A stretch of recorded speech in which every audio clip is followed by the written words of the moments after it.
Hello and welcome back to Reddit Aloud. You're here with Friday. Here's a post from Malicious Compliance.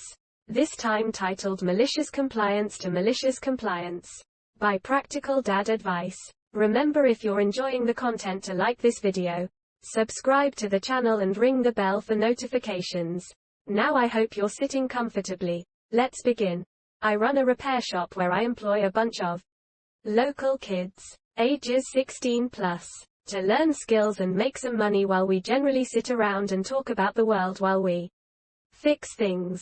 We had a client come in with a busted electronic. We fixed it up for her and gave her a decent discount on the work. Her final bill for parts and 4 hours of labor was $100 even. Discounted down from $220. She didn't like the bill. She didn't like the work. She claimed that we'd broken something else. She claimed that the kid who did the work didn't know what she was doing.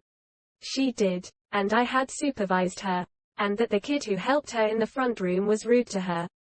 He wasn't, but she didn't like the little pride flag pin he was wearing. She demanded to see the manager.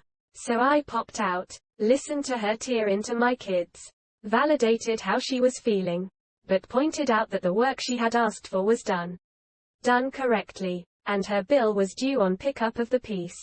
The last straw for her came when she pulled out a credit card and I had to inform her that we don't accept that particular card. She literally asked me, "Do you know who I am?" Quote. Which I didn't. Still don't care. And I told her we'd take a personal check. She wrote out a check. Problem solved. I deposited the day's checks and got a note from my bank that one had bounced. Her check. Of course. I called her the next day to inform her that her check had been returned for insufficient funds, and that she'd need to come in and pay her bill, plus the extra fee for a returned check. All of these fees, just to point this out, were clearly outlined on the service agreement she'd signed, and we'd already discounted her $120, just to be nice. Anyway, she rolls up into the office carrying a bag, and I knew exactly what was going on. She drops, of course, a bag of pennies on the front desk. She's breathing heavily. We're on the second floor and she'd taken the stairs, and she announces triumphantly that she's here to pay her bill. She just needs to go get the rest of her hard-earned money. Said with a sneer. Of course. The kid at the front desk looks like he's about to cry. So I stop working on the thing I'm working on and take over. How many more bags do you have? I ask her, and she says that the nice people at the bank loaded them up in her car. She didn't count them. I told her that was fine. We'd wait for her to bring them all up and then settle up her bill. She was expecting a blank reaction. I think, either that or she hadn't thought this through. 10,000 pennies, plus the extra $25, weighs a lot, and she'd just committed to carrying them through a parking lot and up a flight of stairs. One of my kids, bless his heart, offered to help her carry them. She refused. Finally, shaking and sweaty, she deposited the last of the bags on the countertop. The pennies were loose, not in coin rolls. She'd done some work to prove her point. What she hadn't counted on was that we'd need to count the pennies, while the other kids took care of other clients and fixed things in the back. The front desk guy and I counted up the pennies. She started to realize that this was going to take a while, and tried to leave. I told her that she couldn't leave until we'd signed off on her bill, since at this point she was in violation of her service agreement and had passed a bad check. We couldn't just take her word for it, and I would inform our local constabulary if she left without paying. I was kinda talking out of my blank, but she'd managed to tick me off a little.